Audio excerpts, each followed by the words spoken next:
Have you ever wondered why your cat ignores you when you call its name, even though you know for a fact that its ears twitched and it heard you perfectly well? It is a scene played out in millions of living rooms across the globe every single day. You stand there, a creature of advanced intellect and complex emotions, calling out to a small, furry, four-legged roommate who's currently staring intently at a blank wall, or perhaps meticulously grooming a single patch of fur on its shoulder. You might try again, perhaps with a higher, more pleading pitch, and yet, the cat remains statuesque, a monument to indifference. Most people instinctively interpret this as a sign of feline arrogance, a lack of intelligence, or simply the classic, cold-hearted nature of the cat.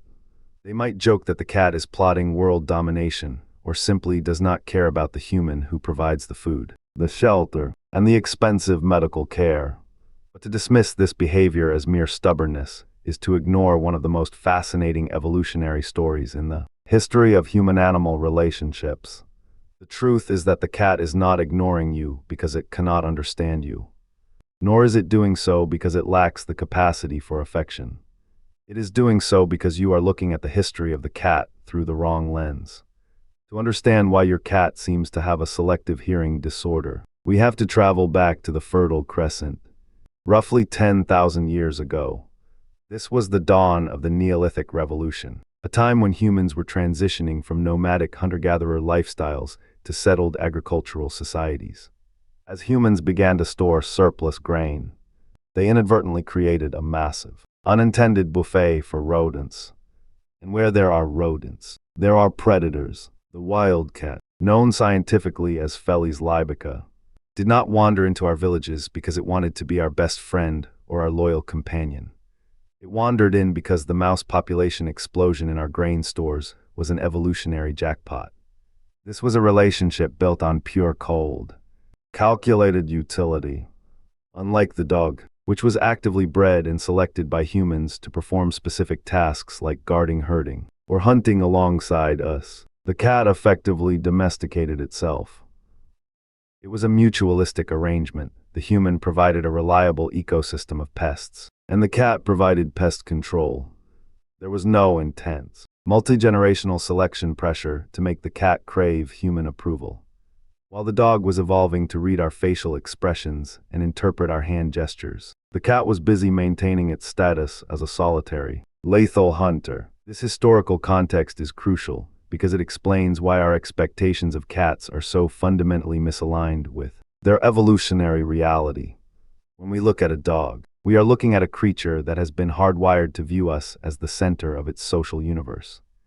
A dog's survival for thousands of years depended on its ability to integrate into human social structures, to follow command, and to seek validation from its pack leaders. If a dog ignored its human, it risked losing its place in the pack. But the cat never needed us to survive. And in many ways, it still does not. Even today, if you were to release a domestic cat into the wild, it remains a highly capable predator. This independence is not a bug in the software of the feline brain, it is the primary feature. When you call your cat, you are applying a social script designed for a pack-oriented animal to a creature that is at its core a solitary specialist. The cat is not ignoring you, it is simply operating under a different set of social priorities.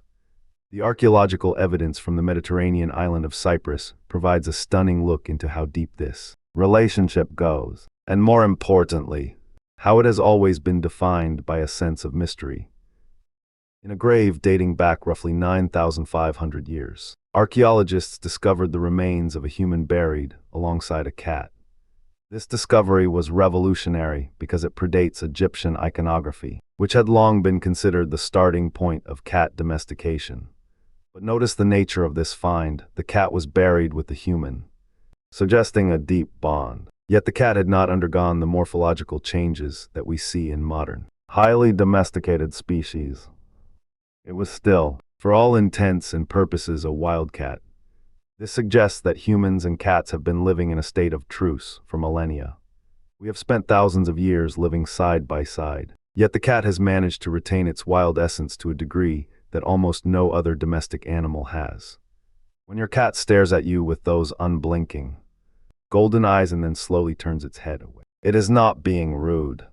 It is exercising the same autonomy that its ancestors used to survive on the fringes of the first human civilizations. It is a reminder that the cat is not a submissive employee, but rather a long-term, somewhat aloof, and highly independent business partner. To dig deeper into this ignoring phenomenon, we have to look at the neuroscience of feline communication. Researchers have conducted studies on cat-directed speech, which is the specific, high-pitched, melodic way we talk to our pets. These studies have shown that cats are incredibly responsive to the human voice, particularly the voices of their owners. They can distinguish their owner's voice from a stranger's, and they can even detect changes in our emotional tone. So, if they know it is you, and they know you are talking to them, why the silence? The answer lies in the concept of behavioral flexibility in the wild. A cat's survival depends on energy conservation. A cat cannot afford to waste calories on unnecessary social signaling. If a cat is sitting in a sunbeam, resting its muscles, and you call its name, the cat performs a rapid, subconscious cost-benefit analysis. Is there a treat involved? Is there a threat? Is there a compelling reason to move? If the answer is no, the most efficient biological response is to remain perfectly still. By ignoring you, the cat is actually being a master of its own environment, deciding exactly when and how it will expend its energy. This brings us to the fascinating paradox of the modern household cat. We have brought these master hunters into our homes, surrounded them with soft blankets and automated laser toys, and yet we are surprised when they do not behave like golden retrievers. We are projecting our need for social validation onto a creature that has never viewed social validation as a currency of survival. Think about the way your cat interacts with your personal space. It will often choose to sit on your laptop while you are working, or walk across your keyboard, or perch on the highest point in the room to look down upon the household. This is not just about seeking warmth, it is about establishing dominance and monitoring the environment. The cat is a sensory machine designed to detect movement and change. When you are moving around talking, or engaging with technology, you are a source of constant, unpredictable stimuli. To a cat, you are a giant, clumsy, and somewhat confusing roommate who periodically makes loud noises. When the cat ignores you, it is often because it is currently processing the vast amount of sensory information that we as humans are largely oblivious to. They are listening to the hum of the refrigerator, the vibration of a car down the street, or the skittering of a bug behind the wall. Their world is much larger and much more detailed than the one we perceive. Furthermore, we must address the psychological aspect of the feline-human bond. Many behavioral scientists argue that cats view us as large, clumsy, non-hostile cats. When a cat headbutts you or rubs against your legs, it is performing a behavior called allorubbing, which is a way of creating a shared group scent. This is a sign of immense trust and social cohesion in the feline world. However, this bonding is done on their terms. If you try to force the interaction, you violate the social contract. The cat, being a creature of extreme sensitivity to control, will immediately withdraw. This is why the person who ignores the cat is often the person the cat chooses to sit on. By ignoring the cat, you are actually speaking its language. You are signaling that you are not a threat, that you are not demanding, and that you are perfectly comfortable in your own space. The cat, sensing this lack of pressure, feels safe enough to approach. The irony, of course, is that we often interpret this as the cat being mean or aloof, when in reality, the cat is simply responding to the social signals we are unintentionally projecting. Consider the implications of this for our modern lives. We live in an era of constant connectivity, where we are expected to respond to messages, emails, and notifications within seconds. We are constantly on, constantly available, and constantly performing for others. The cat, in its stubborn refusal to acknowledge our presence, offers a radical, almost subversive alternative. It is a loving, breathing reminder that it is perfectly okay to disconnect. It is okay to be unavailable. It is okay to prioritize one's own comfort and energy over the demands of others. In a way, the cat is the ultimate master of boundaries. When you feel frustrated that your cat is ignoring you, take a moment to consider what that feels like. It is a loss of control. It is a reminder that there is another consciousness in the room that does not exist to serve your needs or validate your ego. This is a profound, if somewhat humbling lesson. We have spent thousands of years trying to domesticate the world around us, trying to force nature to conform to our desires. And yet, here is this small animal, living in our houses, eating our food, and sleeping on our beds, who still refuses to be fully owned. The cat remains in spirit, the same wild creature that walked into those early human grain stores 10,000 years ago, looking for a snack and nothing more. The fact that we have built such a deep, complex relationship with them, despite their refusal to play by our rules, says much more about us than it does about them. We are drawn to them precisely because they are not like us. We are drawn to their independence, their mystery, and their refusal to be anything other than exactly what they are. This dynamic of attraction and mystery is perhaps nowhere more visible than in the way our relationship with cats has evolved into a global phenomenon of digital culture. We have turned the cat into the mascot of the internet, a creature that embodies the very essence of the unbothered lifestyle we often find ourselves yearning for. In a world where we are constantly curated, analyzed, and expected to perform, the cat's refusal to participate in our social expectations feels like a form of quiet rebellion. When you see a video of a cat knocking a glass of water off a table, or sitting in an empty cardboard box while ignoring a $100 cat tree, you aren't just watching a funny animal, you are witnessing a creature that lives entirely in the present moment, completely unburdened by the need to justify its actions to anyone. This is the cat energy that we have come to idolize, a reflection of our own desire to shed the pressures of constant social availability. But let us push deeper into the science of this interaction, specifically regarding the selective nature of their hearing. Research has suggested that cats have a specific frequency sensitivity, evolved to hear the high-pitched squeaks of small rodents. When we speak to them in our normal, low-frequency human voices, we are essentially talking in a range that they are less biologically tuned to prioritize. When we switch to cat-directed speech, we are unknowingly mimicking the frequency patterns that trigger their attention. This is not just us being silly, it is a subconscious, evolutionary bridge that we are building. The fact that they choose whether or not to respond to these specific frequencies proves that they have a sophisticated level of cognitive control. They are not merely reacting to stimuli, they are making a conscious choice. They are assessing the caller, the situation, and the potential outcome before deciding if the effort of a response is worth their time. Consider the implications of this for the concept of loyalty. We often equate loyalty with obedience, which is a very human-centric, and perhaps a very insecure, way of defining a relationship. We want our pets to come when called because it makes us feel like we are in charge, like we are the ones providing the value, and like we are the ones being respected. But what if loyalty isn't about obedience? What if, in the case of the cat, loyalty is about presence? The cat might ignore your call, but it will choose to sleep at the foot of your bed every night. It might walk away when you try to pet it, but it will sit in the room with you while you read, keeping you in its line of sight. This is a subtle, quiet form of companionship that requires us to change how we perceive love. It is not the exuberant, tail-wagging, jumping up and down love of a dog. It is a steady constant, an undemanding presence. It is a relationship that asks nothing of you except that you simply exist in the same space. This leads us to a broader, perhaps slightly uncomfortable, question about human nature.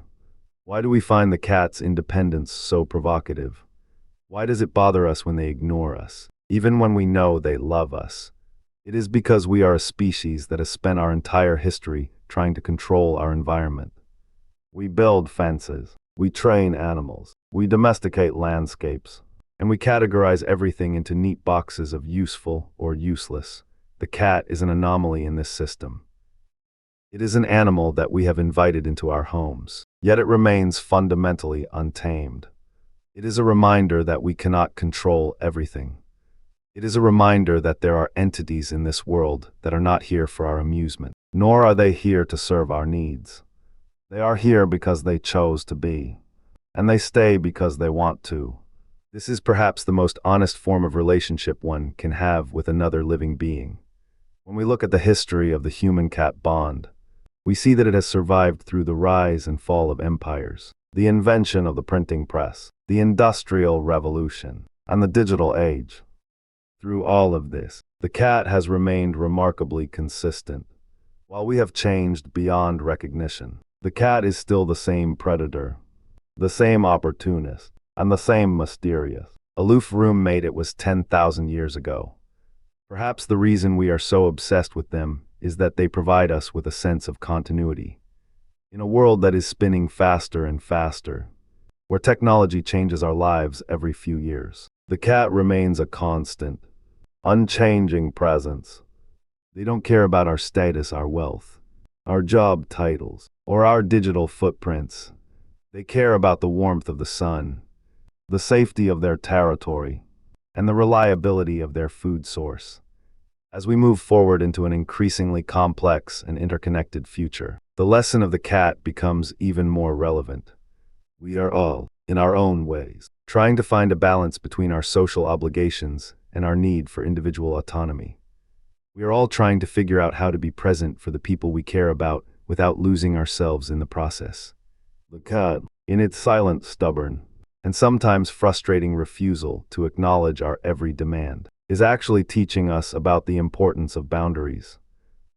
It is teaching us that it is okay to step back, to take time for ourselves, and to be selective about where we invest our energy. So, the next time your cat ignores you, do not take it as a personal insult. Do not view it as a failure of your bond or a sign that your cat is broken. Instead, take a step back and look at the situation from their perspective. Recognize that you are living with a creature that has maintained its wild, independent spirit through 10 millennia of human history.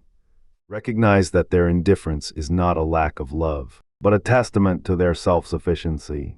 And perhaps, if you are feeling particularly adventurous, try doing what the cat does. Try being a little less available. Try being a little more selective with your attention. Try being a little more comfortable in your own space, without needing the validation of others to feel secure. In the end, we have not really domesticated the cat. In many ways, they have domesticated us. They have trained us to provide them with food, shelter, and affection, all while maintaining their own independence and freedom. They have found a way to live within our world without ever truly becoming a part of it. And maybe that is the secret to their success. Maybe that is why they have been our companions for so long. They are the only creatures that truly understand how to be close to us, while still remaining entirely themselves. They offer us a different way of being in the world, a way that is quieter, more observant, and ultimately more free. So, let them ignore you. Let them sit in their sunbeams and stare at their walls. Because in that silence, in that distance, there is a profound sense of peace, a reminder that you too are allowed to be exactly who you are, without needing to explain yourself to anyone at all. The mystery of the cat is not why they ignore us, but why we ever thought we could expect anything else.